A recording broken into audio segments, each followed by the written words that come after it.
Assalamualaikum warahmatullahi wabarakatuh. Alhamdulillah, wassalatu wassalamu ala rasulillah wa ala alihi wa sahbihi wa mawalah, wa la hawla wa la quwwata illa billah. Qala Allah ta'ala fil Qur'anil Karim, a'udzu billahi minasy syaithanir rajim. Ya ayyuhalladzina amanu kutiba alaikumus syiyam kama kutiba alal ladzina min qablikum la'allakum tattaqun. Wahai orang-orang yang beriman, diwajibkan kepada kamu berpuasa sebagaimana diwajibkan juga kepada umat-umat sebelum kamu, agar dengan berpuasa itu kamu menjadi orang yang bertakwa, orang yang terkendali hidupnya. Kaum muslimin rahimakumullah, ada beberapa poin yang disampaikan Allah dalam ayat ini. Pertama, kita diwajibkan berpuasa. Wajib itu artinya jika kita kerjakan dapat pahala, dapat reward. Kalau kita tinggalkan dapat hukuman, punishment, berdosa. Dengan demikian artinya tidak ada pilihan, mesti kita kerjakan. Bahasa lainnya, Allah memaksa kita. Wahai orang-orang yang beriman, dipaksa kamu berpuasa. Kenapa Allah memaksa? Karena di dalam puasa itu ada kemaslahatan besar. Yang kemaslahatan itu mesti ada dalam kehidupan manusia. Kalau tidak, manusia dalam bahaya. Yakni ketakwaan tadi, pengendalian diri. Sama dengan seorang ibu membawa anaknya ke dokter. Kata dokter, ini sakit anak ibu, berat nih. Ini ada saya kasih resep 3 kali sehari. Ibu mesti kasih dia walau bagaimanapun. Kalau tidak nanti parah. Maka sang ibu akan membujuk anak itu agar mau minum obat. Kalau dibujuk tidak mau, dia paksa, dia buka mulut masukkan. Begitu juga puasa ini, karena puasa itu penting bagi kita hamba Allah yang disayangi oleh Allah ini, maka dia ajak kita berpuasa. Tapi tidak semua orang, tidak semua umat Islam memahami itu atau sadar dengan pentingnya puasa. Makanya Allah mengambil sikap tegas, dipaksa kamu berpuasa. Tidak ada pilihan lain. Nah, apa itu kemaslahatan yang dituju lewat puasa itu? Ketakwaan, salah satu makna takwa itu pengendalian diri. Kalau kita tidak terkendali hidup ini, kita bahaya. Bisa tabrak kanan, tabrak kiri, tabrak orang di depan, menabrak hak-hak orang. Bisa masuk jurang, bisa menabrak tebing kehidupan, jurang-jurang kehidupan. Itu kalau kita tidak terkendali. Ya, jadi kaum muslimin rahimakumullah, kita dalam hidup ini kadang-kadang melakukan pilihan yang baik, melakukan perbuatan yang baik. Kadang-kadang melakukan pilihan yang buruk, melakukan perbuatan yang buruk. Apa sesungguhnya, apa-apa faktor yang mempengaruhi kita berbuat itu? Ada 5 kekuatan dalam diri kita. Ada akal, ada kolbun, hati besar, ada nafsu, keinginan-keinginan, lalu ada nanti hati nurani atau hati kecil, basirah, dan ada satu lagi bagian dari nafsu, yaitu hawa nafsu. 5 inilah kekuatan yang mempengaruhi kita dalam berbuat itu, yang mengendalikan hidup kita itu. Kalau akal itu netral sesungguhnya. Tugas akal itu mencari cara, menerangi jalan. Bagaimana cara mencari uang? Akal bisa mencarinya, memikirkannya. Tergantung siapa yang memerintah. Kalau hati yang baik yang memerintah, tolong cari cara mencari uang yang benar, maka dicarikannya. Bertani, berdagang, menjual jasa. Tapi kalau hati yang buruk yang memerintahkan, wahai akal, cari cara mencari uang, tak peduli apapun caranya, pokoknya uang dapat, maka akal akan memutar otak. Bisa, di samping cara-cara tadi, bisa merampok, bisa korupsi, bisa menipu timbangan. Jadi akal itu bekerja berdasarkan perintah. Yang memerintah itu adalah hati. Nah, hati tadi pun netral juga ternyata. Hati itu bolak-balik sesuai dengan namanya. Qalbun itu artinya bolak-balik. Kadang-kadang baik, kadang-kadang buruk. Kadang-kadang rajin sholat, kadang-kadang malas sekali. Itu hati. Makanya Nabi berdoa supaya hatinya tetap dalam agama. Ya muqallibal qulub, wahai sang pembolak hati, tsabbit qalbi ala dinik, tetapkan hatiku ya Allah di atas agama. Ya. Jadi hati itu berbolak-balik, itu juga dipengaruhi oleh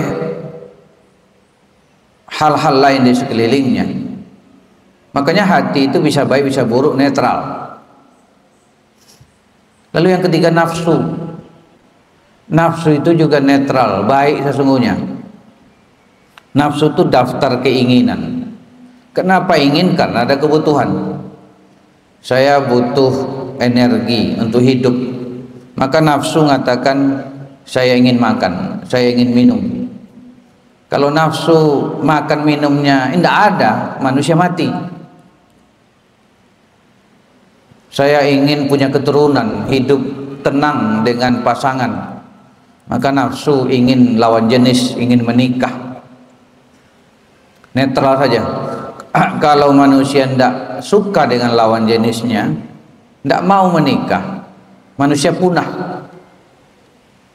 Kalau selera manusia ini berubah dari suka kepada lawan jenis kepada suka kepada sejenis, LGBT, punah manusia ini.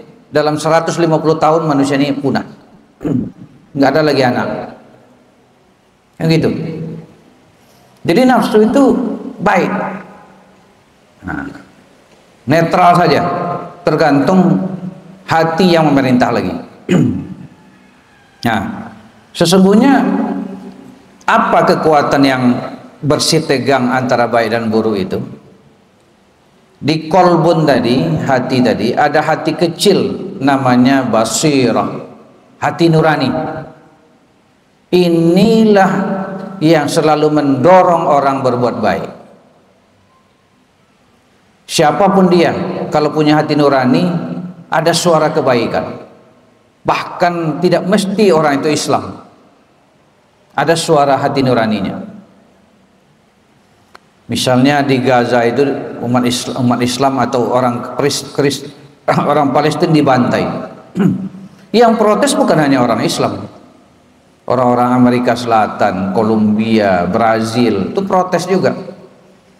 Di Afrika gitu juga. Bahkan yang menyeret Israel ke mahkamah internasional itu bukan negara-negara Islam, tetapi Afrika Selatan, negara yang mayoritas Kristen. Kenapa? Mereka punya hati nurani. Jadi hati nurani itu kalau diikuti itu cukup menerangi jalan kebenaran. Makanya kata Nabi, istafti kolbak, tanya hati nuranimu.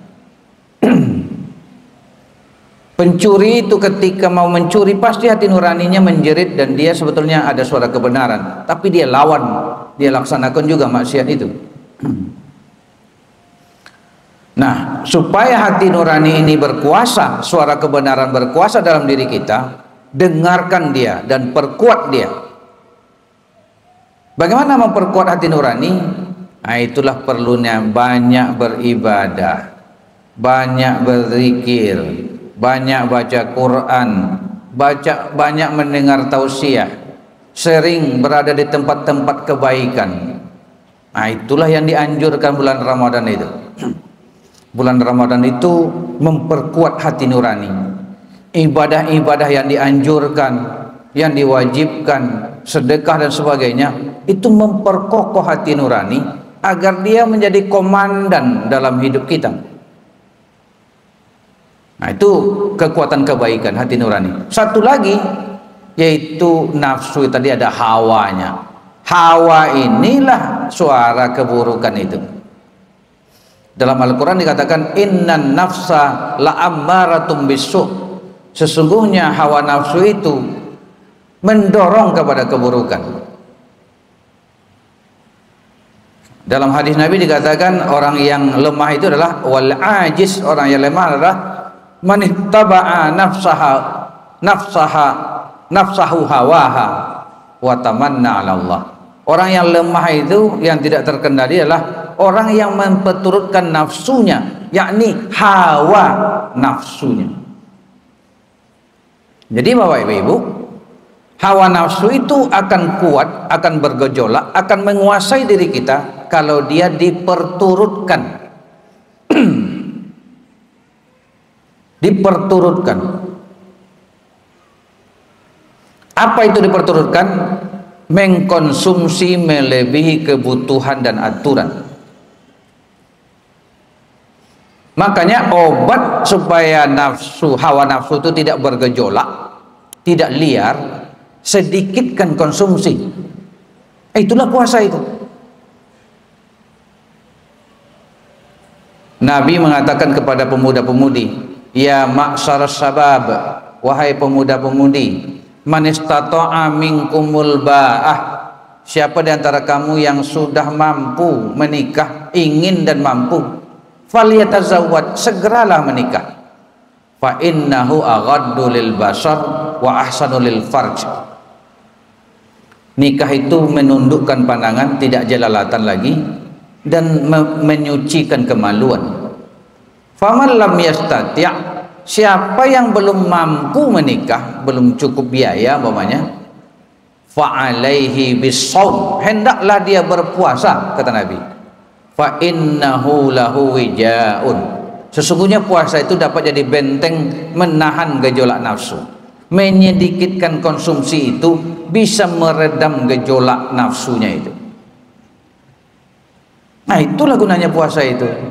Makanya Nabi berpuasa menyedikitkan konsumsi, baik dengan menahannya ketika siang dan tidak memperturutkannya ketika berbuka dan ketika sahur. Beliau tetap sedikit makannya. Nah, itulah sebetulnya meredam gejolak nafsu, menguatkan hati nurani, sehingga hati nurani yang memerintah akal, qalbun dan nafsu itu. Bukan hawa nafsu ini yang memerintah akal, qalbu dan nafsu tadi. Itu tujuannya. Nah, lalu pertanyaannya, kenapa setiap tahun kita puasa tapi masih banyak kita tidak terkendali hidupnya? Banyak korupsi, banyak selingkuh, banyak maksiat lainnya. Mungkin kita perlu evaluasi diri kita, evaluasi puasa kita. Apakah sudah cukup kita maksimal menghidupkan, menguatkan nurani di bulan Ramadan ini dengan memperbanyak zikir, iktikaf dan sebagainya itu? Dan sudahkah kita betul-betul menahan konsumsi, menyedikitkan konsumsi di bulan Ramadan ini? Nah, itu yang barangkali banyak gagal. Siang kita berpuasa tapi malamnya kita balas dendam. Kapan telur mahal, kapan daging mahal, kapan beras naik harganya? Bulan puasa. Kan itu tidak masuk akal itu. Orang sedikit konsumsinya, tidak berpuasa, tapi harga-harga naik. Harga naik karena permintaan banyak. berarti konsumsinya banyak. Ini yang perlu diluruskan. Bukan hanya persoalan apa, gagal resep Allah dan Rasul untuk pengendalian diri itu, mengendalikan nafsu itu gagal. Gara-gara kita tidak mengendalikan diri ketika berbuka dan sahur. Nah, mudah-mudahan dengan pemahaman seperti ini kita mulai hari ini berpuasa, melakukan qiyam Ramadan sebanyak-banyaknya, agar yang menjadi panglima dalam hati kita itu, dalam diri kita adalah hati nurani, basirah. Itulah kehidupan yang terkendali. Itulah yang disebut dengan takwa itu. Banyak maaf, terima kasih. Wabillahi taufiq wal hidayah. Wassalamualaikum warahmatullahi wabarakatuh.